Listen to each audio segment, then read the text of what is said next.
රටේම දහම් පාසල් ශ්‍රේෂ්ඨයේ ඉදිරි පෙළම ඉන්න දක්ෂතා තියෙන දූ දරුවන් මේ විදියට ඇගීමට ලක්වන මොහොතක අපට සහසම්බන්ධ වෙන්න අවස්ථාව ලැබීම අපි සතුටට කාරණයක් කොට සලකනවා.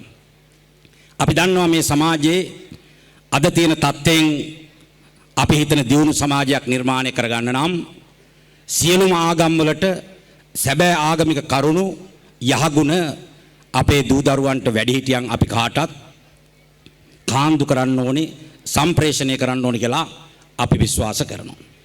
දැන් ආදරණීය පුතෙක් ඊටාම මිහිරි හඬින් ගීතයක් ගායනා කරනකොට මේ රටේ තියෙන ඛේද වාචකයේ තවත් විදියකට ගීතයකට ගායනා කරපු ආකාරයක් මට සිහි ගැනුණා.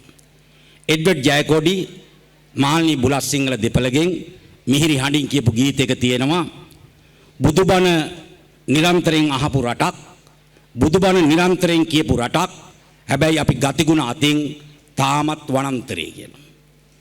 මම හිතනවා මෙතන වැඩිහිටි කවුරුත් පිළිගන්නවා මේ රටේ බුදුබණ විශාල වශයෙන් දේශනා කළත් බුදුබණ විශාල වශයෙන් ඇහුවත් අපිට තියෙන ධර්මයේ කියපු කරුණු ගැඹුරෙන් අවබෝධයට අරගෙන මේ රට ලෝකේ දියුණු මානවයන් සිටින රටක් බවට පත් කරගන්න බැරි වුණු නිසා ඒ ගීතේ තාමත් සාධාරණයි කියලා මම විශ්වාස කරනවා.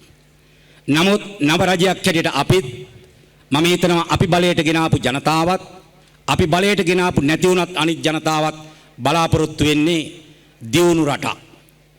ආර්ථික වශයෙන් දියුණුවක් විතරක් නෙවෙයි මනුස්සත්වයෙන් යහපත් ගතිගුණ වලින් දියුණු රටක් නිර්මාණය කරගන්න. ආන්නේ කියන භෞතික දියුණුව නෙවෙයි අනිත් පැත්තෙන් ගත්තොත් ආධ්‍යාත්මික දියුණුව ගොඩනගා ගන්න පුළුවන් ශේෂ්ත්‍රයක් හැටියට අපි පිළිගන්නවා අපේ රටේ මේ දහම් අධ්‍යාපනය. ඒ වගේ අධ්‍යාපනයක් මේ විදිහට පවත්වාගෙන ඇවිල්ලා අපි අර කිව්වා වගේ අපේ නිලධාරි මහත්තුන් මේ කාර්ය විශාල පසුබිමක් තියෙනවා මේවට වෙච්ච මහන්සි වේස මහන්සි වෙච්ච සුළු පිරිසක් නෙවෙයි ඉන්නේ. ඒ අපකැප වෙච්ච ඒ ගුරු බෞතුන් ඇතුළේ මේ පවත්වාගෙන මේ දහම් අධ්‍යාපනයේ මේ දුර දක්වා පවත්වාගෙන එන අපේ ගෞරවනීය මහා සංඝරත්නය ඇතුළේ සියලු දෙනාටම අපි අපේ ස්තුතිය පළ කරන්න ඕනකම තියෙනවා. අපි දන්නවා ලෝකයේ තියෙන එක පාඩයක් තියෙනවා හොඳම දේ දරුවන්ට කියලා. හොඳම දේ දරුවන්ට කියලා. නමුත් මම හිතනවා මෙතන තේරෙන අය පිළිගනී කියලා. අපේ රටේ දරුවන්ට දීලා තියෙන්නේ හොඳම දේවල් වලට වඩා ගොඩක් නරක දේවල්. මේ සමාජයේ මේ පවතින රටාවේ අධ්‍යාපනය ගත්තත් අපේ දරුවන්ට දරා ගන්න බැරි බරක් සහිත අධ්‍යාපනයක් වෙලා තියෙනවා. දරුවන්ගේ මානසිකත්වයට පීඩාකාරී අධ්‍යාපනයක් බවට සමහර ශ්‍රේෂ්ඨ පත් වෙලා තියෙනවා. අන්න ඒ தත්ත්වය යම් පැත්තකින් මුදව ගන්න තැනක් හැටියටත් අපි දහම් පාසල දකිනවා. අනිත් පැත්තෙන් ගත්තොත් මේ සමාජයේ දරුවන්ට හොඳට මත්ද්‍රව්‍ය ටික සම්පූර්ණ කරපු සමාජයක් බවට මේ සමාජයේ පත් වෙලා තියෙනවා. එක පැත්තකින් පාතාලය නිර්මාණය වෙනවා. තව පැත්තෙන් විවිධ ජාතිවාදී ආගම්වාදී ප්‍රවණතාවයන් රටේ ඉතිහාසයේ ඉඳන් මේ දක්වා තියෙනවා.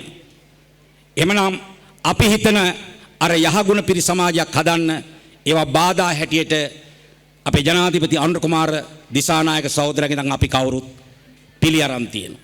මේ தත්ත්වෙන් මුදව ගන්න තමයි අපි නව රජයේ පත් වුණාට පස්සේ මේ පහුගිය ජනවාරි 1 වෙනිදා ගෙන ආපු විශේෂ ව්‍යාපෘතිය ක්ලීන් ශ්‍රී ලංකා ව්‍යාපෘතිය අඳුන්වා දෙනු ලැබුවේ.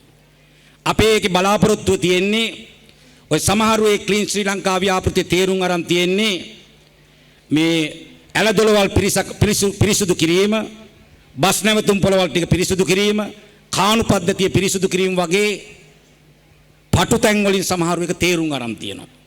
නමුත් අපේ රජයේ අරමුණ තියෙන ඊට වඩා පුළුල් අරමුණක්. ගෙදරක් දොරක් පාරක් පිරිසුදු කරන්න කොස්සක් ඉදලක් ගන්න පුළුවන් වුණාට අපේ සමාජයේ වැඩියෙන්ම කුණු එකතු වෙලා තියෙන්නේ මනස ඇතුලේ නම් අපේ ආකල්පවල නම් කුණු තියෙන්නේ ඒවා කොස්සෙන් ඉදලෙන් අතු ගාලා දාන්න පුළුවන් කමක් නැහැ. ආන් එතන පිරිසුදු කිරීමේ හැකියාවක් දහම් පාසලට තියෙනවා කියලා අපි විශ්වාස කරනවා. සියලුම ආගම් වලට හැකියාවක් තියෙනවා කියලා අපි විශ්වාස කරනවා. අධ්‍යාත්මය පිරිසුදු කරලා පොහොසත් කරලා අපි රටක් හදාගත යුතුව තිබෙනවා. ඉන්න මේ දරුවන්ට දෙන හොඳම සහතිකය හොඳම ත්‍යාගයේ හැටියට අපි සලකන්නේ මේ දරුවෝ තරුණයෝ බවට පත් වෙලා මේ සමාජයේ ඉදිරියේ මේ රටේ වගකීම් සහිත පුරවැසියෝ වෙනකොට අද වැඩිහිටියෝ හැටියට අපි ඔවුන්ට අදාළ සමාජය හදලා දුන්නොත් තමයි අපි හිතනවා අපට හොඳටම සතුටු වෙන්න පුළුවන් අවස්ථාව ලැබෙන්නේ එතෙන්දී කියලා අපි විශ්වාස කරනවා. අපි දන්නවා මේ සමාජයේ තියෙන ප්‍රශ්න වලට උත්තර හොයාගන්න දහමේ ඕන තරම් අවස්ථා තියෙනවා. මට වැඩිය හොඳට අපේ දහම් පාසල් ආචාර්යවරු දන්නවා. මාතු පෝෂක ජාතකය හරියට ඔළුවට ධාරණය වෙන විදිහට අපිට දරුවන්ට වැඩිහිටියන්ට දී ගන්න පුළුවන් නම් අපේ සමාජයේ දෙමව්පියන්ට ওই සමහර විදිහට නොසලකා හරින අවස්ථා එන්න විදියක් නැහැ කියලා අපි විශ්වාස කරනවා. අපි හිතනවා මේ රටේ වැඩිහිටියන්ට සමහර විට සලකන දිහා බැලුවම තිත්තිර ජාතකය හරියට ධාරණය කරලා තිබ්බනම් ඔවුන් මේ තත්ත්වයටපත් වෙන්නේ නැහැ කියලා අපි විශ්වාස කරනවා.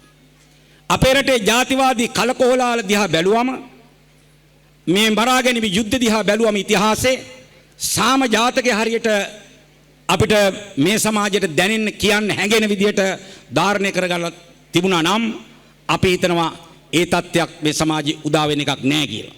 එහෙනම් අපි හිතනවා දහම් පාසල් අධ්‍යාපනයේට විශාල කාර්යභාරයක් කරන්න පුළුවන් කියලා. අපි දුප්පත් වෙලා ඉන්නේ රුපියල් 7 ඩොලර් වලින් විතරක් නෙවෙයි. අපේ රටේ දුප්පත් භාවයේ තියෙනවා මෛත්‍රියෙන් දුප්පත්, කරුණාවෙන් දුප්පත්, සමගියෙන් දුප්පත්, ওই විශාල පැති වලින් අපි දුප්පත් භාවයෙන් පෙළෙනවා. රුපියල් 7 ඩොලර් අඩුවීම දීපලක් විකුණලා හොයන්න පුළුවන්. ලෝකෙන් ණයක් හැටියට ගන්න පුළුවන්. ජාත්‍යන්තර මූල්‍ය අරමුදලෙන් හරි ලෝක බැංකුවෙන් හරි ගන්න පුළුවන්.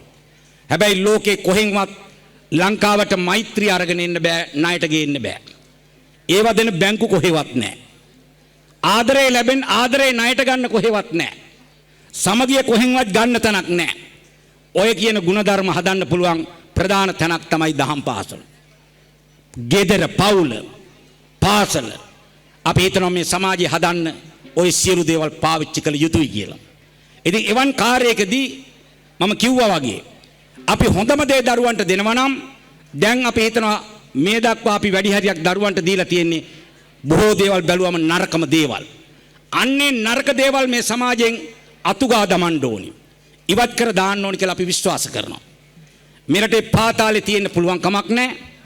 මේ රටේ විෂ මද්ද්‍රව්‍ය තියෙන්න පුළුවන් කමක් නැහැ. මේ රටේ ජාතිවාදයේ ආගම්වාදයේ තියෙනකම් ඔය දරුවන්ට දියුණු රටක් හදන්න පුළුවන් කමක් නැහැ. එහෙනම් අපි නව රජයක් හැටියට මහන්සි ගන්නවා එවැනි ගුණවත් සමාජයක් නිර්මාණය කරගන්න. අන්න පාලකයොත් ඒ විදිහට උත්සාහ ගන්නකොට අපි හිතනවා අර යහගුණ නැතිවි වනාන්තරයක හිටපු රටක් යහගුණ රටක් හැටියට ගේන්න පුළුවන් කියලා.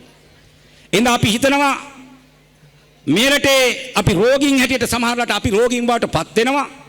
ඒ රෝගයට ප්‍රෝහලෙන් ප්‍රතිකාර දුන්නට මේ මත් කුඩු වලට මේ ජාතිවාදයට මේ ආගම්වාදී සමහර පටුතැන් වලට බෙහෙත් දෙන්න රෝහලට පුළුවන් කමක් නැහැ. ඒ සඳහා දේශපාලන තීන්දුව తీරන ගන්න ඕනේ. ඒ තීන්දුව අතර අධ්‍යාපනයේ සමහර වෙනස්කම් කරන්න සිදු වේවි. ඒ තීන්දුව අතර ආගම් අතර සහයෝගයේ සහජීවනයේ ගොඩනගලා මේ වගේ දහම් අධ්‍යාපනයට හොඳ තැනක් දීලා අපේ දිස්ත්‍රික් ලේකම්තුමත් මතක් කරා, අපේ බෞද්ධ කටයුතු කොමසාරිස්තුමත් මතක් කරා, අපේ ගෞරවනීය නායක හාමුදුරන්ගේ අනුශාසනාවලත් මතක් කරා. ඒකට තැනක් අවශ්‍යයි කියලා.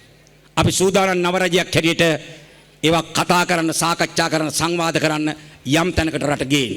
එන්න අපට අවශ්‍යයි මේ දරුවන්ට මේ මාතෘ භූමියේදී හොඳම දේ අත්පත් කරලා දෙන්න උවමනාවක් අපේ නව රජයට තියෙනවා කියන කාරණය මේ මොහොතේ සිහිපත් කරමින් මේ කාර්යයට සහසම්බන්ධ වෙච්ච සියලු දෙනාටත් අද අපේ රටට අනාගතයට අවශ්‍ය දක්ෂතා සහිත දරුවන් පිරිසක් මේ මොහොතේ ඉන්නවා. ඒ දරුවන්ටත් තෙරුවන් සරණ ප්‍රාර්ථනා කරමින් මගේ අදහස් දැක්වීම මෙතනින් නිමා කරනවා. සියලු දෙනාටම බෙහෙවින් ස්තුතියි.